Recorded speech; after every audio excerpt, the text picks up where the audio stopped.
So yeah, well, space, the final frontier. As you know, I mean, a lot of people are very interested about space, and it's not necessary that you are part of just a space program necessarily to be interested about space. You know, develop your own telescope. You know, there's get interested in what's around us. That wonder, that what are all these stars? You know, India is getting into the space business now. We have the Mangalyaan, and before that we have the Chandrayaan. So it needs today people who can dream big. It's not just a matter of making a particular space shuttle or a launch vehicle. What one needs to think about is that what experiments would one do? What new things are we going to learn? And India has to, along with sending stuff to space, has to get itself its space return, science return back. And that's where I think we can all make a difference. My life in NASA, you know, NASA has many components. My work was primarily to do with CMOS image sensor development, which actually gets integrated into any kind of payload. There is not a single payload that could happen, that one can conceive of, that will not have a camera and a spectrometer. And to get the quality up, size down, and ability to get more and more data is what drives today's space exploration, say in our solar neighborhood. So that's what my work was. So it was not that I was in a space suit every day. It was not that I was roaming around in a zero gravity chamber. No, it's a very research work, trying to see, you know, that's one of the things that I would want everybody to understand, that it's space research doesn't mean that you have to don a space suit. Space research means improve the quality of your sensors, improve the quality of your communication, improve the, you know, making it cheaper, making it more accessible, making it, you know, get more data at a lower cost. That's where the space research is.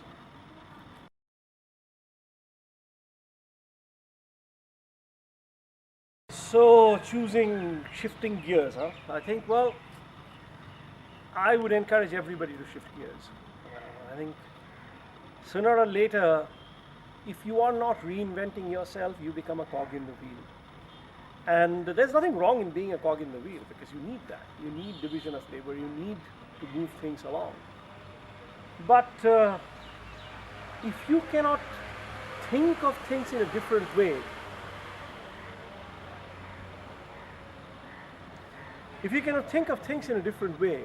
you're never going to innovate.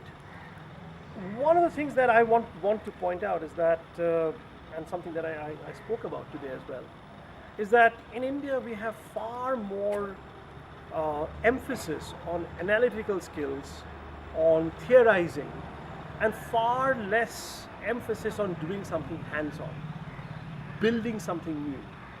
I think if the next generation of technologists, if that's what they learn, I think we're going to go very far. And what's going to happen is that's where all these dilemmas are going to go away. Because sooner or later, yeah, sure, you come out of your college and you get a job and you're doing something. Sooner or later, you will dream of doing something different.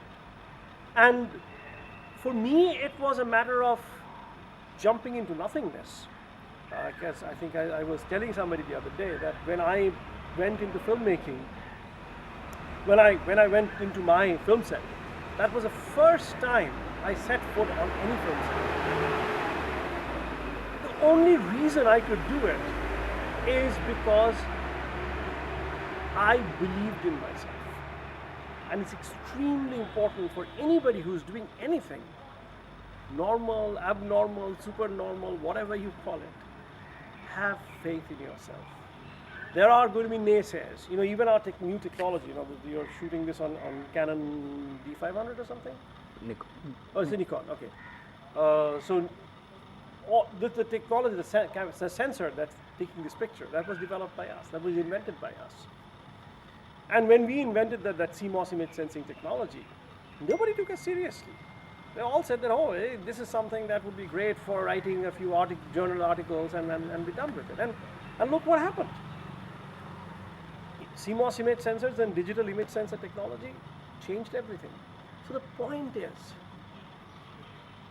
if you want to do something, have the courage to jump at it.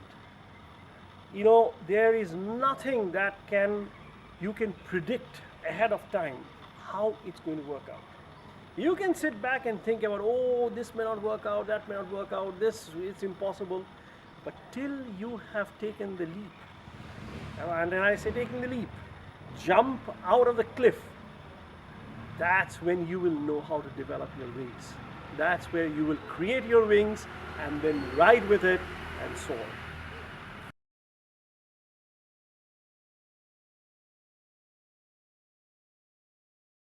And it is practically true of any technology that how a new technology gets introduced or become the norm, then it becomes a new norm, is not necessarily because that new technology is some great way better than the old one, but it's because it makes your life simpler. It makes the interface simpler. There is no substitute to doing something which is easy to use. So what has digital filmmaking changed is it has allowed like this for you to shoot. If you had a film, you had to do all kinds of planning because film was expensive, film was not readily available. Once a technology becomes readily available, what you do with the technology, you can't even predict from beforehand. But in a very simple way, if you think about filmmaking versus digital, is that there are just 2 or 3 major differences. Number one, it's an attitude. Filmmaking is much more planned out because you have only this much footage, so I have to plan out exactly who's going to say what. You probably would have had me rehearse all of these things beforehand and say to the camera because you have this much film stock left. With digital, you become spontaneous. And that's why I very often tell people not to put a digital on a tripod and shoot. Because with digital, you can find things that spontaneous discovery, that's much more possible with digital. Along with that comes the very technical thing that I'm going to say now. And that's something that those who are coming into the digital filmmaking needs to know, is how you expose a film and how you expose digital is very different. Because a film, if you know the film characteristics, it has problem exposing the shadows, but it has a lot of information at the top end because it's a log curve. While a digital is essentially a linear sensor. And so it does not have as much at the top, but it has a lot more in the shadows. So how you expose a film and how you expose a digital sensor is quite different. So that's a technical difference, and that's very important to know. But the most important thing to know is that digital has brought in a freedom that you did not have with film. And what you do with that is just, as many people are using it, those many innovations are coming up with it.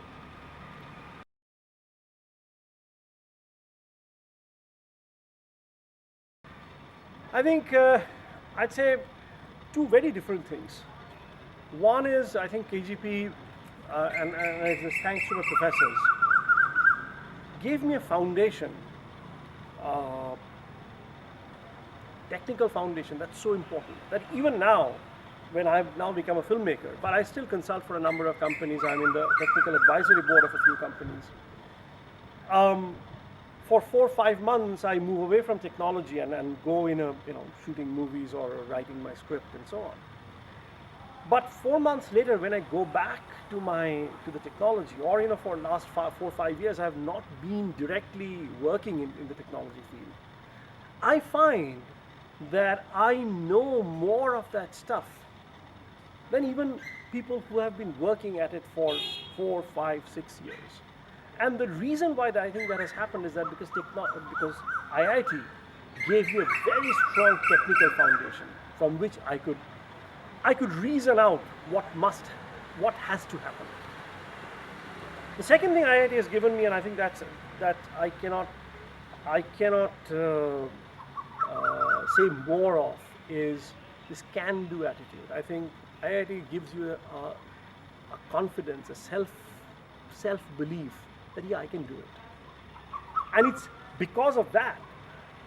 On one hand, when my PhD was coming to a closure, we came up with this invention. And on the other hand, I managed to make this film, even though I have had no formal training. It's because I taught myself. IIT gives you that confidence to take on the world. And I hope the IIT today gives you exactly that confidence as well.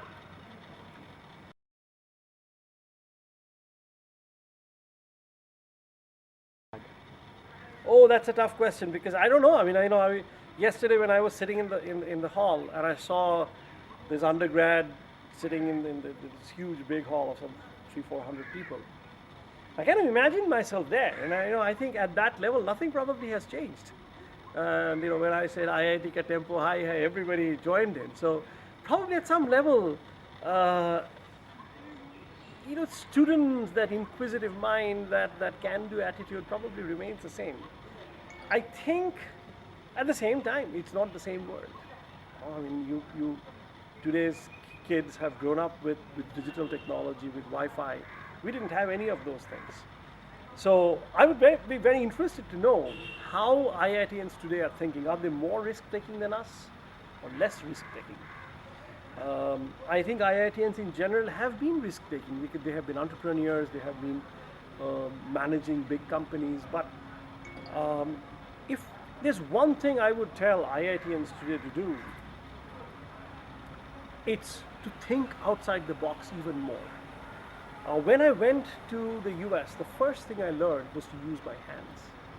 I think IIT still, probably, I could be mistaken, doesn't give you that hands-on training that we need to have today. We hear a lot about knowledge economy today. Knowledge economy is nothing if you don't have a manufacturing base. What's the difference in India and China? China has a very strong manufacturing base and we don't. You cannot just do things on your head. You have to produce things. You have to learn to produce it. You have to make it with your hand. I wish that IIT requires everybody graduating at undergrad, at master's level, at PhD, to actually produce something on the table. This exercise of putting something on the table, of building something and making sure that it works, is such a rewarding experience that it changes your viewpoint. It changes how you go about things in your life. And that's one of the big things I think Indians as a whole, and therefore IITians as well, need to learn of how to build, not just analyze, not just theorize, but to build. And that is tied up, I think, in a big way with Indians succeeding in the world scale. Not as individuals. Indians are successful as individuals, but as India succeeding, we need to know how to use our hands better.